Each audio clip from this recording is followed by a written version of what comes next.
Support for Sustainability Defined comes from NLX, the makers of Juicebox, the best-selling electric car home charging station. The Juicebox Smart Charger enables EV drivers to charge their cars with the cleanest and cheapest energy available. More online at juiceboxstore.com. Brew Dr. Kombucha is committed to helping people discover how good kombucha can be. Their refreshing, authentic kombucha is made from 100% organic ingredients, and the company is proud to be a certified B Corporation. Check out Brew Dr. Kombucha, that's brewdrkombucha.com to learn more.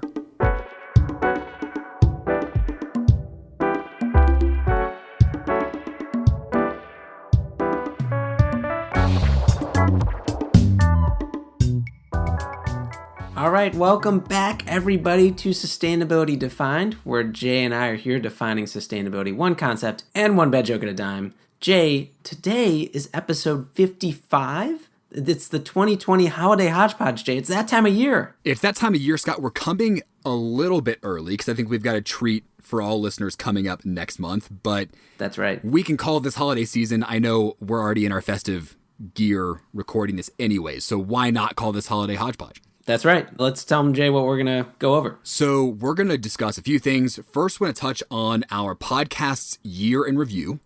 Then we're going to dish out some personal updates and all the hottest gossip out of Scott and my camps. All the tea. Right. Then we'll touch on our favorite articles of 2020. We will then, of course, get to our sustainable gift ideas. And we're giving you, you're welcome in advance, 1 month's lead time, listeners, to get all these gifts for your special friends. That is a benefit, Jay, of us doing this early. Good call. I think so. And then lastly, Scott, we are going to branch into our many thank yous for all the folks that help us keep this podcast going. Fair warning to listeners, this episode is heavy on the Jay and the Scott. So there's no interview, but hopefully we keep it light, keep it flowing, Jay, huh? That's the goal. Listeners, if we don't do that, let us know. I suppose. Yeah. Or don't. Hosts at sustainabilitydefined.com. All right. So, Jay, year in review. Let's hear from you first. Let's talk favorite episodes. What was yours? Yeah. So, Scott, I don't know if you've heard of COVID-19, but that made somewhat of a splash this year. And we saw that and we put together our episode on hospitals and sustainability pretty quickly. And I think I'm proud of how we were able to do that and call attention to, number one, the impact of hospital operations globally, and then, of course, recognize frontline workers for their incredible work in response to this pandemic.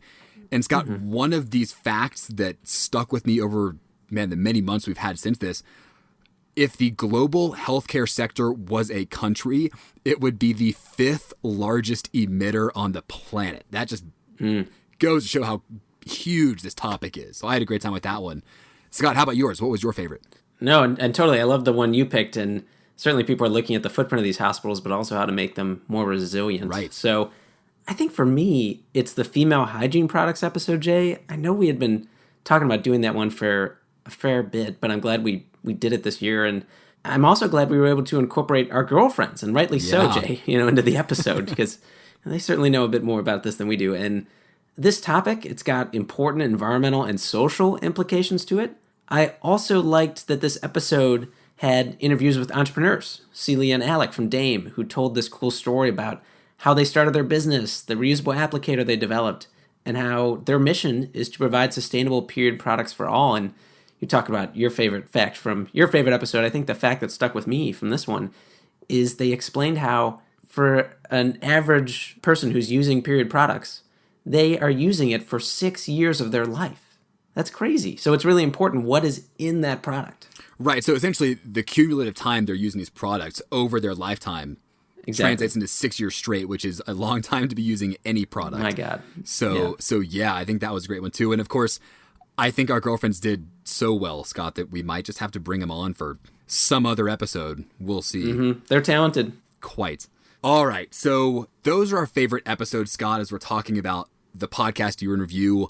Let's touch on some of the achievements we've seen the podcast hit this year, which have been, so exciting, pretty humbling, and just honestly really special to see. The first with the help of the listeners, too. Of course, listeners, this is without a doubt because of you. But the first one we actually just crossed recently, Scott, was crossing 300,000 total downloads, which is an incredible milestone for us. Our total download count increased by 60% from this time last year, and we're now averaging about 12,000 downloads per month. So whatever it is we're saying, Scott, people somehow want to listen. And then this was another big one, kind of a funny story here. We were nominated for iHeartRadio's Best Green Podcast Awards and its Podcast Awards 2020. Did we get to walk the red carpet? Sadly, no. Nor did we even know that we were nominated, Scott.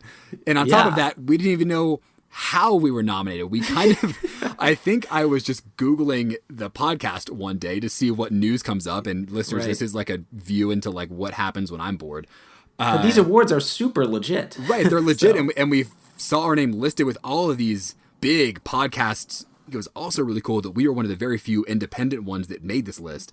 So we didn't win it this year, but maybe next year, Scott, we'll get to walk that red carpet. I hope so, or at least the virtual one. So, Jay, let's look at the reviews. This is something we asked listeners to write reviews each month, and we've actually received now a total of 170 iTunes reviews. That's up from 122 reviews this time last year. That's great growth trajectory. Let's keep it up. It's really important we actually get these reviews, not just to hopefully boost our egos a little bit, but also because it factors into Apple's algorithm. So more people will see the podcast if you help add to the reviews. So please, if you haven't already, go to Apple iTunes. I think there's some other platforms you can leave reviews, but especially Apple iTunes, leave that review. And we read a review each episode. So it's likely that if you write one, we'll read it. So with that, Jay, why don't you read one of the most recent reviews? Right. So this one comes from Midnight on September 22nd. The title is one of my favorites. Midnight says, found this podcast on a site listing the top 10 eco-friendly / sustainability podcasts. After listening a bit to all of the ones they listed, this was the only one I stuck with. The hosts are funny and engaging.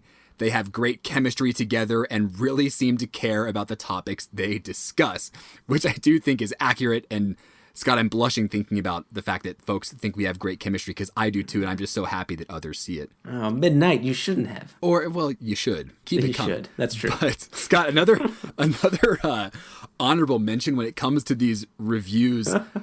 We are not sure what Ian J. Nye was doing on September 19th when he referred to us in his review as Josh and Clark. But thank you, Ian. Thank you. Yeah, I mean, that's a good one, but I think the all-time best has to still be the review that was just simply Jay. Oh, so poignant. That's all. I mean, that's all that needs to be said. So I think that's only half of what needs to be said, Scott. Oh, well, very kind of you. So keep us rolling. What else have we hit as far as milestones this year with the podcast? Sure. So we actually released our most popular episode ever just this year. So February's Careers in Sustainability episode, it featured our friend Trish Kenlon. This has been a heavily requested topic for some time, Jay. And clearly listeners, maybe we can call them definers now, kind of like that, you were hungry for it. So I'm glad we were able to provide this. And our hope is that it helps you navigate this wild, ever-changing world of sustainability and helps you find that fulfilling career. Yeah, and Scott, I thought it was actually kind of cool because yourself and myself came at this topic from very different backgrounds. I think that just goes to show just how wide the landscape of sustainability careers is out there, and hopefully gives motivation to folks in all these different areas out there. Yeah, totally. And another episode we did, Jay, that I think we're both proud of is the Racism and the Modern Environmental Movement episode. It's a step in the right direction for us. Prior to that episode, we published our racial justice statement. It formally recognized our responsibility to become better informed, do our part to combat racial injustice. And Jay, we've got a ways to go. There's plenty of things we're not doing that we could be doing. We want to be better, and we're excited to get moving and keep making sure that all of our episodes keep this reality and imperative in mind, and that we also continue to do episodes that directly focus on it. Absolutely. So those things are critical. Another thing we're doing as we're moving forward is just keeping a running list of racial justice resources on our website. So listeners, definers, check it out and let us know if we're missing anything there, because I know, Scott, both you and I think that is just going to keep growing, becoming a better resource the more input we receive on it. Totally. So this year was, so many big ones this year. We also created our Party Fact Guide with the help of the incomparable Lisa Pesock. So if listeners, you aren't familiar with this, we took our single favorite party fact from every episode we've ever done and compiled all of them into a snazzy PDF that you can download for free. So if you haven't gotten your hands on it yet, just sign up for our newsletter, and it'll then hit your inbox faster than you can say Holiday Hodge-Podge 5 times fast. And if you do say that 5 times fast, Jay, you appear. Is that not? But if they want to sign up for the newsletter, they could just go to sustainabilitydefined.com, right, Jay? And we'll link to it in the intro notes, too. But. Right. Links in the notes, but it's pretty easily seen on sustainabilitydefined.com. Okay, and we already discussed how our girlfriends were in the show. That was the first time anyone really had joined the introduction, Jay, to help us explaining a topic. But also, my mom joined an episode, right? She explained her work with her garden club to plant milkweeds for the monarchs. That was during our pollinators episode. And she mentioned in that episode that she is the LMITW. This is her license plate. This is her screen name. If people even use screen names anymore. And in case you missed the reveal in the next episode, LMITW, it stands for Luckiest Mom in the World. So. Oh. Yeah. So if you see the license plate LMITW in Illinois, that's my mom. Say hi. Say hi, Adrian. Say thanks so much for all the work you're doing. We just love you. Yeah. Wow. All right, Jay, let's get into personal updates. Tell the listeners what's going on in Jay Siegel's life. Many things. Quite a few. So so folks we'll start Buckle up, everybody. We'll start with a 9 to 5, which is the most consistent probably from this time last year. So as folks might remember, I'm working for a urban infill real estate developer called Storybuilt. We build walkable, transit-oriented developments, mostly residential, so think townhomes, rental apartments or condos, and high-density single-family homes in urban areas close to downtowns. So I am here in Denver. I'm helping start the Denver office. It's been about a year and change since I've been there. So over the past year, my director, Chris, and I closed on 2 properties that are going to be redeveloped.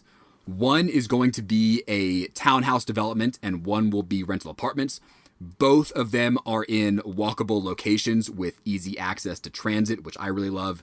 When we're thinking about the lifespan of these projects, we are now moving into what's called the, quote, schematic design phase of each project. So, listeners, that's kind of when you've got your site picked out, you've got the concept of what you want to build in mind, but now we're starting to drill into what our floor plans look like, what our construction costs look like, and then starting to understand what the permitting processes are for the city of Denver and the city of Wheat Ridge, where these properties are. Could you get into that phase, Jay, do all of that, and then say, you know what, we're not going to do it?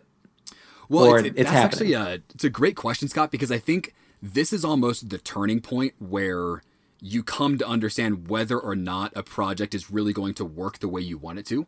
And what's actually pretty common in real estate development is a lot of front end work where, let's say you're under contract for a piece of land that you don't actually pay for yet. That's when you do all of your heavy lifting to make sure that with a reasonable degree of certainty, you'll be able to build what you want to build.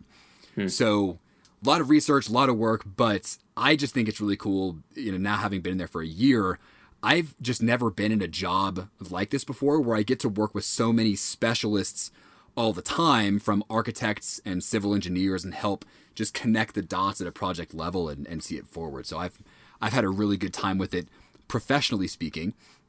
So now, Scott, we'll branch into the personal life, which has been a little bit busy, folks. So I referenced my girlfriend just now, as Scott and I are like, yeah, our girlfriend's joined us for the feminine hygiene episode. Well, that's actually not accurate. I actually proposed to Anna just over a month ago. So we're now engaged. She's now my fiance. I surprised her after a hike at a beautiful spot that's special to us in Lyons, Colorado, which is, I would say, about 20 minutes north of Boulder, kind of in the foothills. So, Scott, we're engaged. We also bought our first house. It's a townhouse located right by one of Denver's light rail stations south of downtown. And I will say, Scott, it's more space than we'd been in our last apartments. And so we're trying to be mindful about the ways we're filling our space and not just buying all new stuff. So I think Anna's just been crushing this. I've maybe tried to keep up, but we found great things on Facebook Marketplace, on Craigslist, and then in garage sales to help fill this up for both. Facebook Marketplace, I have to say, I've used it too. It's really good. And there's almost like an extra level because it's you can see someone's Facebook profile, use Facebook Messenger to sort out where to meet rather than emails back and forth like on Craigslist. So I like it. Right. No, so that's actually been a really nice tool for us. So folks, as you're out there maybe thinking about how you're going to fill up some space in your new places, definitely check out the secondhand route, because I think it's also cool just to like accumulate these things that have something of a story with them, right? So you're not just swiping your credit card on Wayfair or something and just watching the plastic and the cardboard pile up. And one other point on that note, I would also encourage listeners to see if there's a Buy Nothing group near them. I don't know if you've used this, Jay, but it's basically a Facebook group where it's very hyper local. You have to say that you live in this very hyper local area. And then you can put up things that you can't charge money. That's the whole point. And you put up and say, who wants this? You say Facebook comment, oh, I want it. And then you can also say that you want things, and nobody charges any money. It's just people putting up stuff they don't need anymore. And that is pretty cool. And I think Anna and I have put up things for free where we maybe got something that didn't work, and you put it up for free, and man, that thing is gone in like 20 minutes. Right. Yeah. So that's been fun. We've got the ring, we've got the house, and we've also got a new rescue dog. My goodness. Cute. Yeah. So Anna and I adopted our new 4-year-old Airedale Terrier named Judy. We loved the breed. We happened to find a rescue organization here in Denver that had Judy at the right time. Judy's fantastic. She loves to sprint up and down our stairs at the crack of dawn each morning, just as like that extra jolt of energy if the coffee's not going to do it for me. But it's been, Scott, to say at least, a very busy year on the personal side and on the professional side, but feeling very thankful, very fortunate, and cheers to certain aspects of 2020. Let's say that. Cheers and beverage cans, I assume, which is good. Perfect segue, Scott. Thank you, and we'll get there. But Jay, I think you do need to post a photo of Judy to the Instagram. I do think we're overdue, so folks, stay tuned. Judy will make her rounds.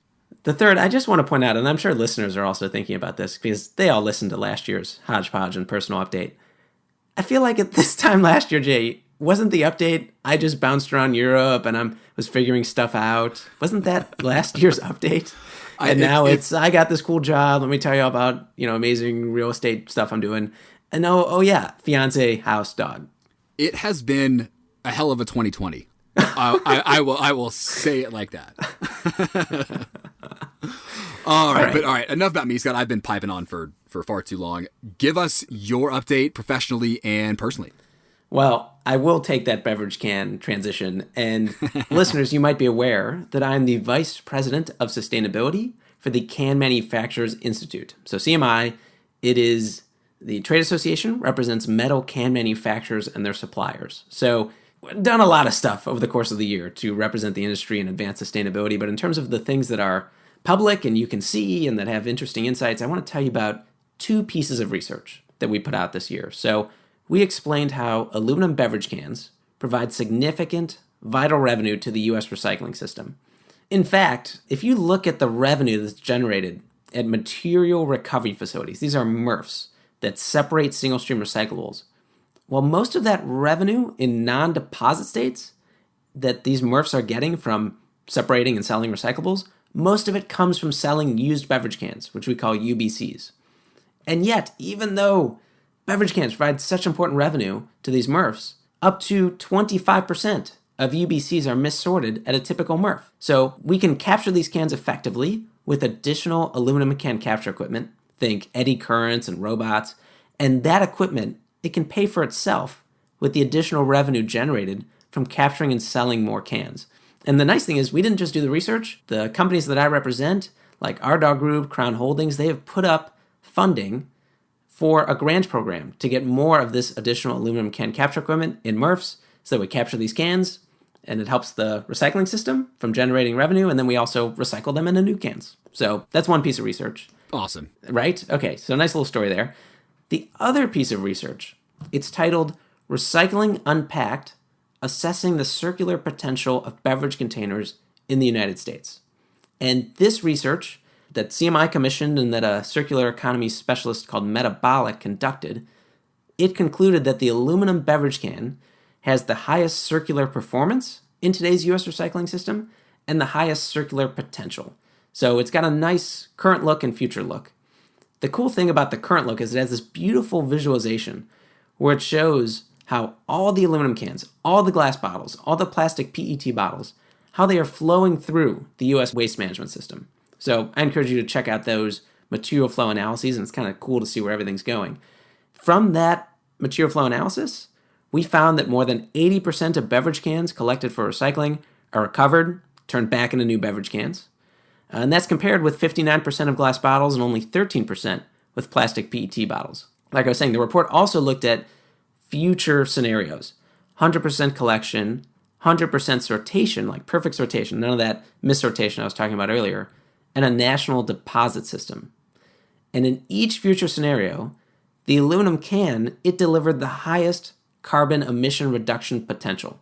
So for example, once 100% deposit collection rate is achieved for each of those material types, plastic, glass, and aluminum cans, the total emissions impact reduction potential for recovering 1 metric ton of aluminum cans is 3 times higher than plastic PET bottles, 42 times higher than glass bottles. And listeners, you can find this research and find out more about metal can sustainability at cancentral.com/sustainability. I also suggest checking out cansgetyoucooking.com, right? That's what we're doing on the food can side is, there's so many people buying food cans amid the pandemic, and this website is fantastic. It explains the many reasons why food cans are awesome. There's a sustainability component, of course. It's easy to recycle these steel food cans, but also steel food cans help ensure the quality and safety of the food for a long period of time without any cold chain, right? And so this website provides lots of recipes, so you can learn all the great ways you can use the food in the can. My favorite, peach cobbler. I also really want to try the apricot harissa chicken. Jay, have you cooked at all with some food cans? Oh, man, Scott, first off, we're recording this around dinner time. This actually did just get me pretty hungry. It's actually funny. Historically, we use chicken stock in some of our dishes, and we've been getting it in kind of those like larger, like almost milk carton looking packages. The carton, Jay, the carton. Well, listen, we've recently moved over to cans because the serving size is way better for the amount that we cook. And of course, in the back of my mind, I'm like, well, obviously I'm going to buy cans because Scott's the can man. So I appreciate that, Jay. We have been cooking some cans, but could probably work in some more. This peach cobbler, I think, is maybe idea number one. Cansgetyoucooking.com, Jay. And you bring up the point about using the whole can. The food can is actually a way to reduce food waste because people use the whole can, rinse it out, put it in the recycling bin. Great. One thing with the carton, though, that people don't realize is that it's actually a multi-material, multi-layer container. So it's not just made of paper. There's also a plastic layer and there's an aluminum layer. And to recycle it, you got to separate out those layers. Whereas the steel food can, let's say, it's just all steel, easy to recycle, boom. So, boom. All right, let's move on to personal. So, not quite as exciting as Jay, but there's no dog. Shannon and I did move in together a couple months ago. We got a 1-bedroom plus den in D.C. with an outdoor deck. Crucial for COVID. Critical. Man. So we're enjoying spending more time together. Our love is growing as we learn even more about each other. I don't know about you, but moving in, you definitely learn more about the other person. Definitely. And also just how we want to operate, as partners. So it's been really nice. And we are going to get a cat, likely next month. Okay. And there will be pictures on the Sustainability Defined Instagram. Dog will come eventually, but let's start with the cat. Okay. Deal. Okay. We also did, Shannon and I went on a road trip in the Northeast, and it included a couple days in Acadia National Park, Jay. And I know that we posted to our Instagram photo of Shannon and I out hiking, a photo of you and Anna, in Zion? That was Zion, yeah. So I'm sure you'd say the same about Zion, but Acadia, must do, magical place. I would tell people go at the off times and don't just go to the popular hikes. There are going to be crowds, almost certainly, and there's pretty darn limited parking at Acadia. So keep that in mind as you plan your trip there. Awesome. Well, Scott, I'm glad we both got our vitamin in recently to round out the end of 2020. It's, there's been so much going on in the world, Jay, but certainly you and I think have had a pretty good year overall.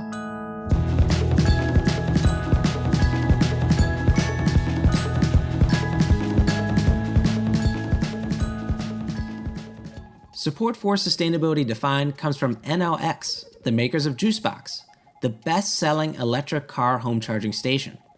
The JuiceBox can charge an EV up to 13 times faster than other home charging stations. JuiceBox's smart charging Wi-Fi features also help drivers charge with the cheapest and cleanest energy available.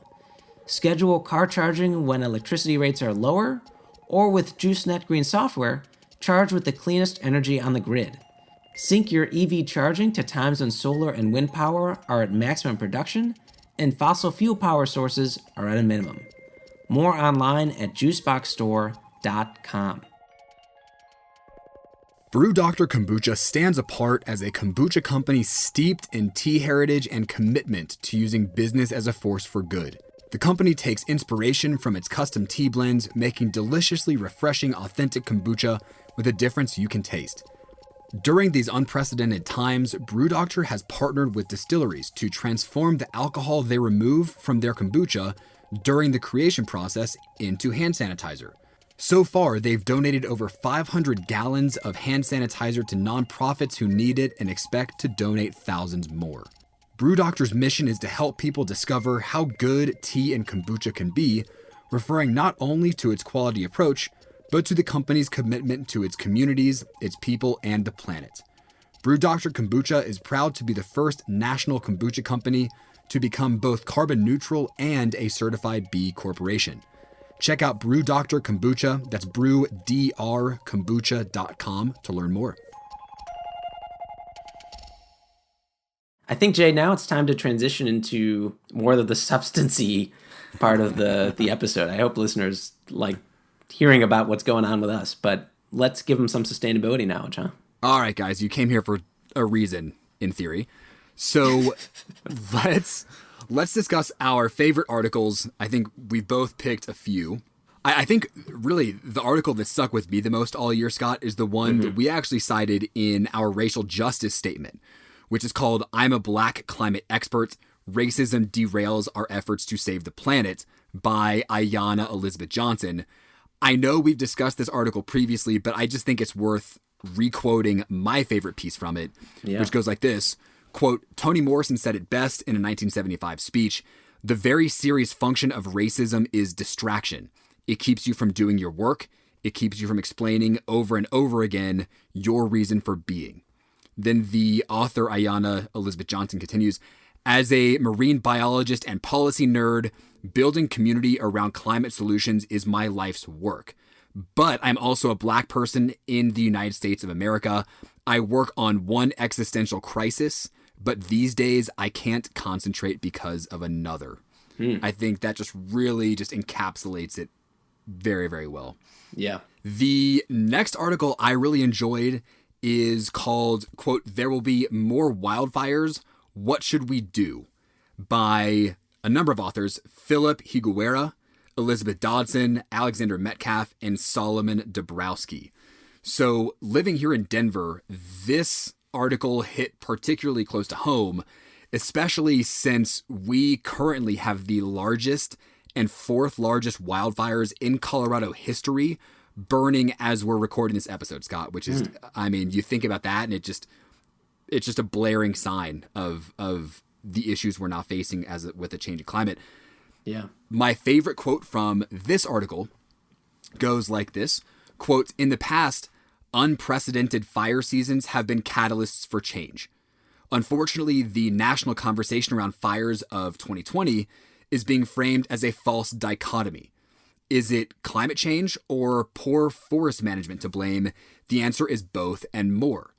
This false dichotomy ignores the complex and interrelated causes of wildfire, and it is counterproductive because it masks potential solutions we have at hand. Solutions that require trust in science, community support, and resolve, end quote. So, Scott, for me, I mean, living and literally breathing this stuff on a daily basis, unfortunately, this article, in a calm, straightforward way, explains the causes and potential solutions to these mass wildfires we've seen throughout the West this year, and I think it's worth a read for everyone.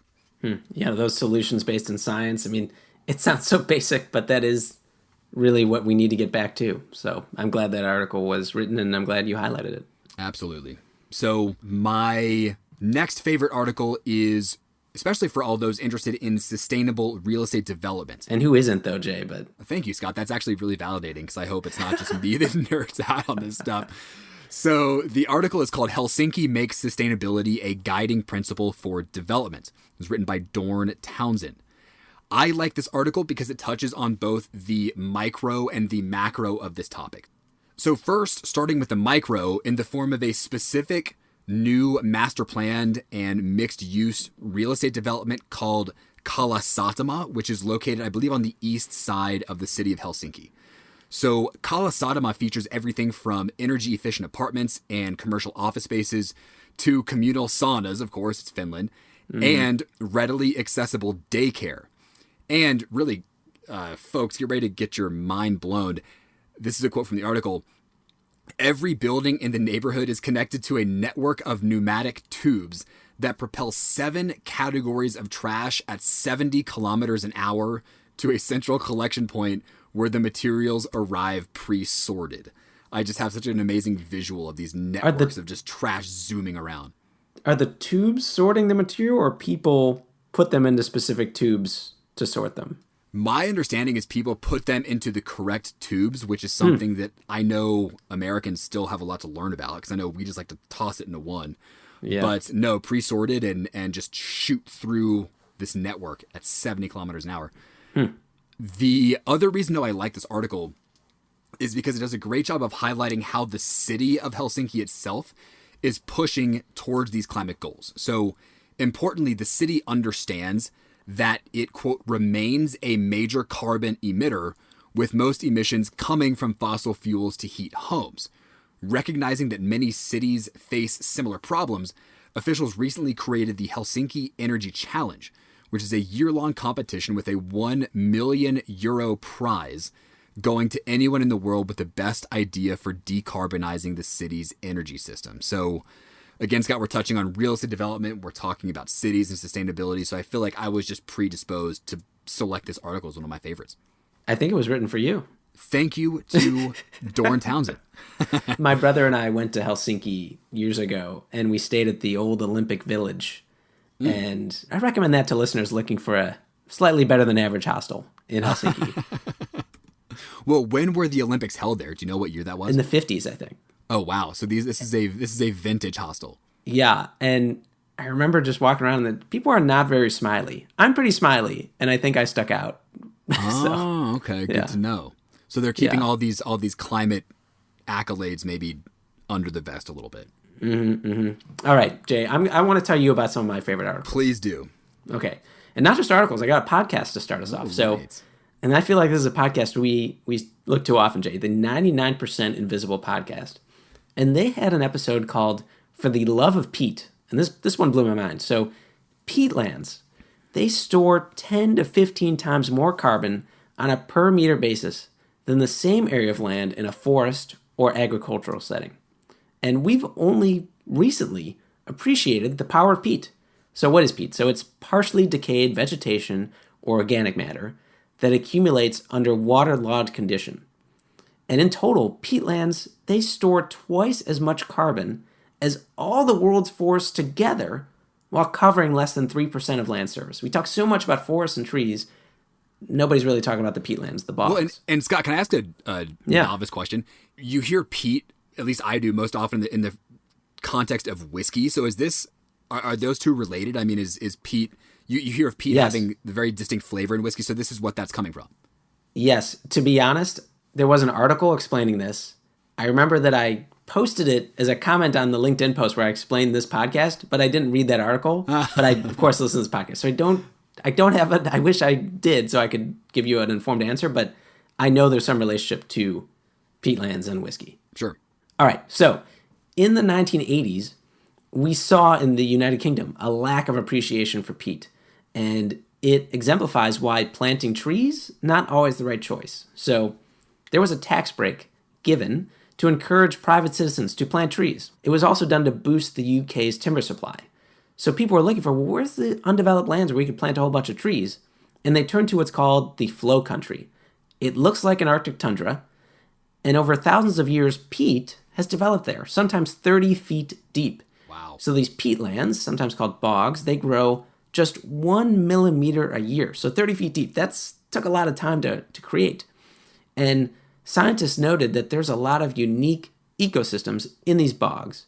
But unfortunately, 150,000 acres in the flow country, in order to take advantage of this tax break, were plowed and non-native conifers were harvested. The good news is, Scotland, they come to their senses, they now have a goal of restoring 600,000 acres of peat bog by 2030. And perhaps some of you, if you're like, that podcast, I don't know, well, maybe you want to hear from Alec Baldwin. There is a short video he did for the UN Environment Program where he talks all about peatlands and how they are being lost due to logging, drainage for agriculture, and burning. And the smoke released from peatland fires, they're toxic, and they have the worst impact on the most vulnerable groups, children and the elderly. Scott, I like how you said, well, and listeners, if you're like, a podcast, my question is, well, listeners, how'd you get here? Of course we're listening to this podcast. I'm sure it's super interesting. But, man, Scott, this is a fascinating topic I honestly knew nothing about. So yeah, I really didn't know about the carbon implications of peatlands. That's for sure. So, and the fact that it grows so slowly and it's got 30 feet of depth there, that's pretty wild. Totally. So another article, the New York Times, it educated me in an article published in July and updated in October on the issues that arise as oil and gas projects fail or are abandoned. So more and more oil and gas wells across the United States are being abandoned as the coronavirus slumps demand and prices drops. This means leaks of methane, a potent greenhouse gas. So companies, they're supposed to set aside money to take care of these wells in bankruptcy, but they skirt the rules, then they pay out their executives right before they go bankrupt. It's really an outrageous practice. There are already more than 3 million abandoned oil and gas wells across the U.S., 2 million of which are unplugged, releasing the methane equivalent of the annual emissions from more than 1.5 million cars. So some other interesting tidbits from this article. Almost 250 oil and gas companies could file for bankruptcy protection by the end of next year. That's more than the previous 5 years combined. The Trump administration, they're finalizing a plan that would effectively eliminate requirements that oil companies install technology to detect and fix methane leaks from oil and gas facilities. The federal government, according to its own calculations, says that this rollback would increase methane emissions by 370,000 tons through 2025.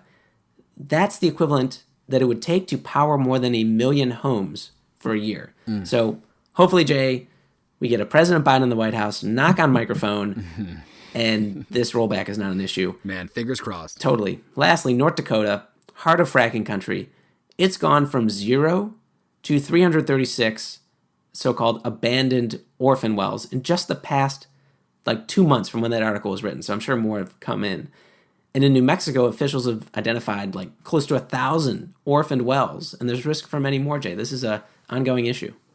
Well, and Scott, I think it's interesting because, your knee-jerk reaction when you see the headline, all of these oil and gas wells are closing, as a sustainability advocate, you might be like, great, that's amazing. That's a sign that maybe things are shifting towards more renewables. Yeah. But then it kind of comes with this really bad aftertaste in the form of continued and as you're saying, very potent emissions. So it's a little bit of a double-edged sword there. Yeah, I mean, what's sad is they're supposed to control it. They're also supposed to put aside the money to make sure that these things can be addressed if they do fail or they're abandoned. Right. So it really shouldn't be a problem, but it turns out it is. Yeah. So another thing that's more positive here, rails to trails. It's my favorite thing, Jay. Here we go. And let's pick it up. I was excited to read about the Great American Rail Trail. So this trail, it's going to be a multi-use bicycle and walking trail that'll go from Washington, D.C. to Washington State. Isn't that amazing, Jay? When it's done... That's crazy. it will be a separated trail that's more than 3,700 miles. Wow. So the Rails to Trails Conservancy, it's identified a route that is more than 52% complete, which surprised me. And it incorporates 125 plus existing trails. So this isn't some new trail out of the blue. Planning for this trail actually dates back to the 1980s. It's not going to be done for several decades. I'm already excited to bike it though, and significant sections are already complete, and people can explore them today. So Rails to Trails, that's a network of 23,000 miles of rail trails. These are like abandoned railroad rails that they've converted into trails. And this work began in the 80s. I love walking these things. They often connect the heart of communities and have neighbors engaging in the same outdoor recreation area. I love that reuse of space, too, where you're taking what was once abandoned and turning it into just kind of this vibrant area that, as you're saying, has these almost very unique qualities, relative to it. Right. We've developed land, as you know, Jay, so much that you can't just get land in the middle of the city. Right. I think these rail lines are, like you were saying, unique in that they cut across cities and areas and are a means for recreation and connections. Yeah, I love it. So, okay, last one here, Jay. Raw sewage from Mexico is entering the ocean, and the U.S. is partly responsible for it. This one blew my mind and made my blood boil. It comes from a 60-minute segment that aired in September. So what's going on is there is raw sewage, Jay, raw sewage flowing in from Tijuana to the United States, and it's ending up in the ocean. So let me give you some background. Decades ago, the U.S. signed an agreement with Mexico not to cause backup flooding. So basically, they wouldn't stop this waste from coming into our country. So the U.S., we built tunnels underneath expensive border wall to allow the water to flow in during extensive rain events. That means untreated, significant volumes of water are flowing through. They actually open up the grates, that are meant to be our secure border. They open those up, the water flows in. You're getting things like tires, fecal matter, mercury, DDT, other just toxic material. And unfortunately, there's also people that when they see these grates open, they jump into this rushing water and try to cross. And I was amazed at how freely the U.S. Customs and Border Protection agent that they interviewed spoke about how frustrating the situation is, and that agents themselves, just being near this stuff, have gotten sick. So this water, it ends up in the Pacific Ocean. It severely impacts coastal towns. Like in California, they interviewed some towns, some mayors saying, we can't really have surfing at those times. And it also impacts a nearby U.S. Navy training ground. So our heroes in the military, they're being impacted. And in Mexico, they've got 40 million gallons a day flowing directly into the Pacific Ocean. They built a facility meant to treat the water, collected in these giant pools. It hasn't operated for years. So this is just bad for the environment, bad for public health on both sides of the border and our U.S. military. This has to be addressed. I'm still just wrapping my mind around 40 million gallons of this a day. Yeah, and that's just the southern border Mexico issue. I'm not even talking about the intense rains events where it flows in the tunnels under our border. That is just true nightmare fuel. Right. Okay, you can tell I'm a little worked up even now. Well, how about this, listeners? Let's transition into sustainable holiday gifts. Right? That'll calm me down. Nothing to pick up our spirits like sustainable holiday gifts. And of course, no Holiday Hodge-Podge would be complete without them. So our disclaimer here, listeners, that no one endorsed us for these. These are just gifts that we think are pretty cool. All that we are asking of you is that you credit us with the idea when you give these gifts to your friends and family. So you can say something on your cards like, Happy Holidays, Phyllis, love Bob Vance, and Scott and Jay. Nice Office reference. Thank you. Thank you. All right, so Scott, what do we have coming up first? All right, so first, we have a living composter. So Jay, you and I, we're both used to maybe composters smelling pretty not so good. But this composter, it features a sleek, modern design and uses live worms to compost food items cleanly and efficiently. You can drop vegetable peelings, grain foods, and tea bags into the composter. Let the worms do their work. These worms, they eat like half their own weight of scraps each day. The composter can process over 2 pounds of foods a week, enough to keep up with most or all of the food scraps in a 2-3 person household. And then you can spread the compost next to your plants or in pots. You can find this at uncommongoods.com for $199. I think this is really good, Jay. I have to tell you, the compost that Shannon and I, what we do is we take our food scraps and there's a drop-off at the local farmer's market. So we do that, and that helps avoid having to deal with compost. But for those that don't have that service nearby, this is a great option. Excellent.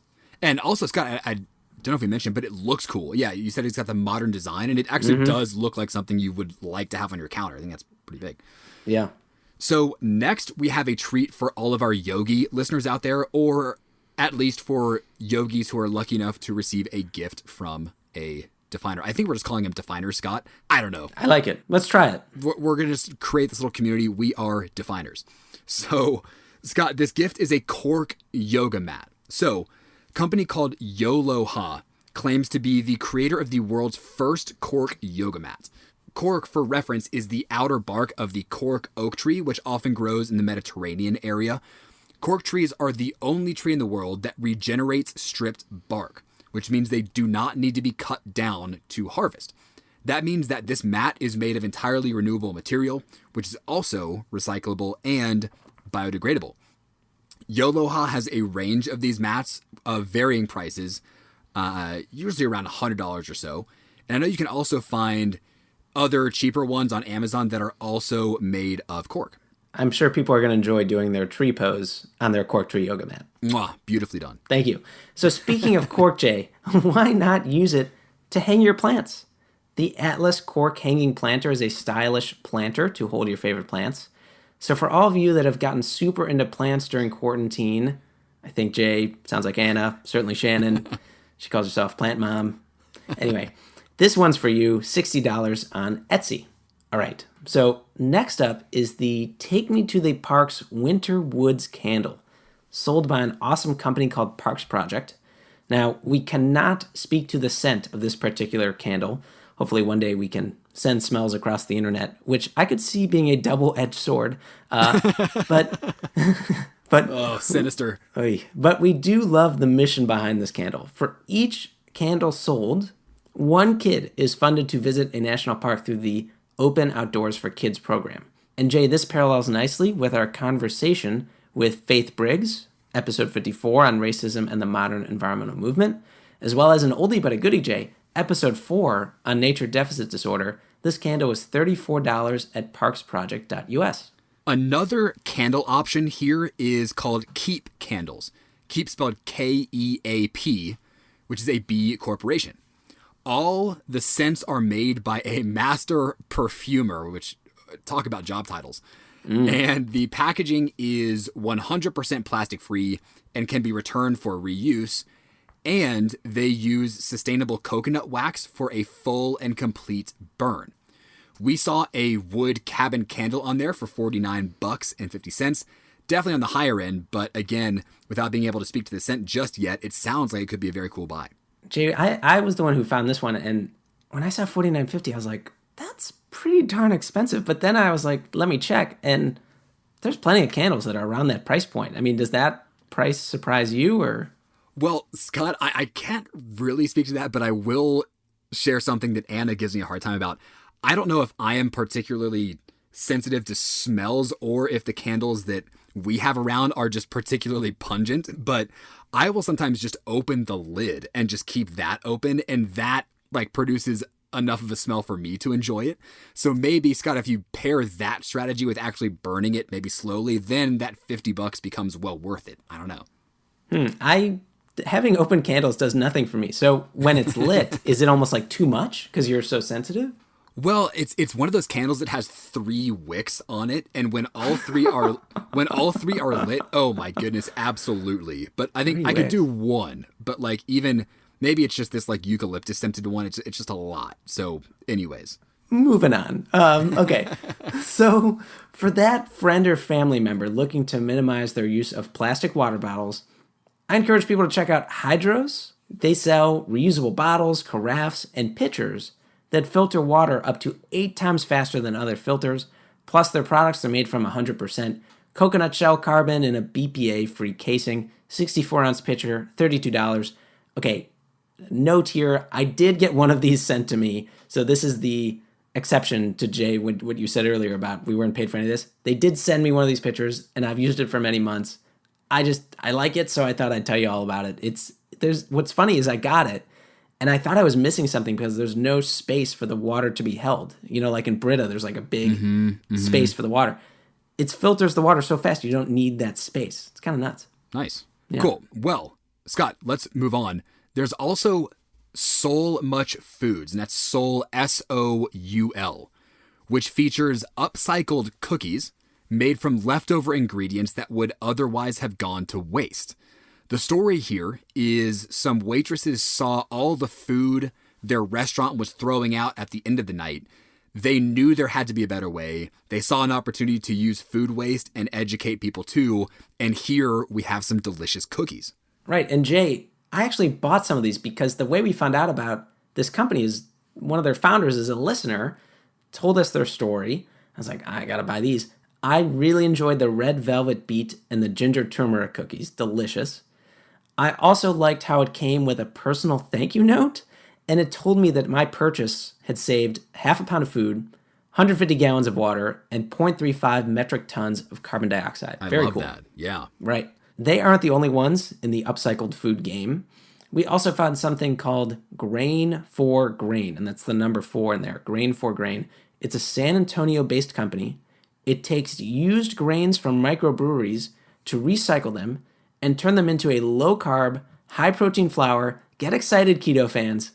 So, to date, these folks have been responsible for upcycling over 160,000 pounds of grain and feeding over 6,500 families in the San Antonio area through their donation program. A 3-pack of 12-ounce pancake and waffle mix is $27. You can get it on their website, and it's also on Amazon Prime. I love that. And listeners, here are some cool gifts that help advance racial justice. First is a specific shade of nail polish called Dune by Jay Hanna. The company notes that all proceeds from the sale of Dune will be donated to human rights nonprofits. So, for example, sales from the month of October were donated to Black Voters Matter. You can also just make a direct or additional contribution to their selected nonprofits right on their website. This Dune nail polish costs $19. Pretty affordable. Mm-hmm. Then, if you're in the mood for flowers, check out the 4 George Floyd flowers.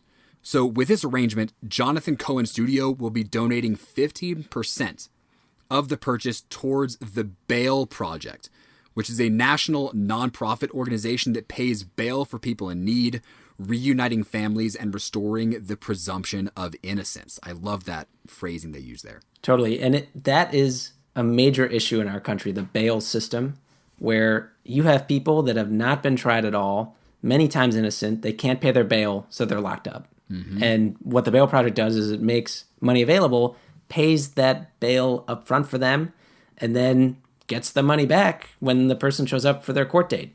And then they use the money they get back, they then give out to someone else. So it's a nice revolving fund. It's great. Okay, so to keep it simple, Jay, in our show notes for this episode, we're going to link to a resource with 171 ways to donate to Black Lives Matter. I'm glad, Jay, that you found some products, though, where people can buy things, and as a result, there will be donations, too. So sure. With that, Jay, I think that does it for Sustainable Gifts. Really, the Hodgepodge episode. Let's do some thank yous, huh? Yeah, let's do it.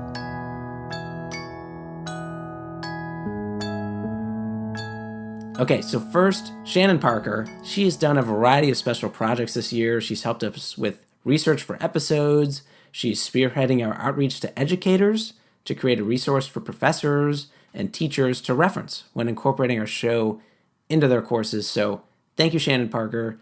We really appreciate your help, and we're glad that you're a part of our team. Thank you, Shannon, so much. So excited about this educational resource. Truly. Totally. I also want to thank my mom, Adrian Breen. She provided critical help on the Party Facts Guide, Jay, that you explained earlier in the episode, that Lisa Pesok, another person we should thank, beautifully designed.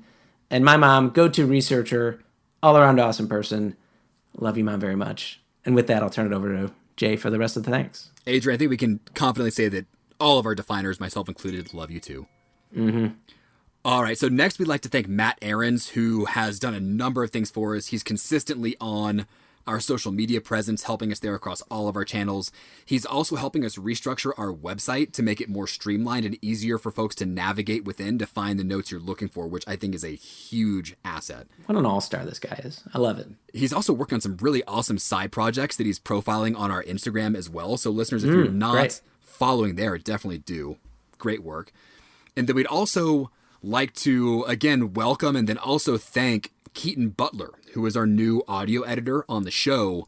So she's joined now a couple months ago. So listeners, definers, if you now think we sound better over the last couple episodes, you now know why. So Keaton, thanks. So happy to have you on, and we're excited to keep going. All right. Thank you, Keaton. Thanks everyone that supports the show, listens to the show. With that, Jay, I think that about does it. You all stay sustainable out there. I'm Scott Breen. And I'm Jay Siegel. We will see you next time.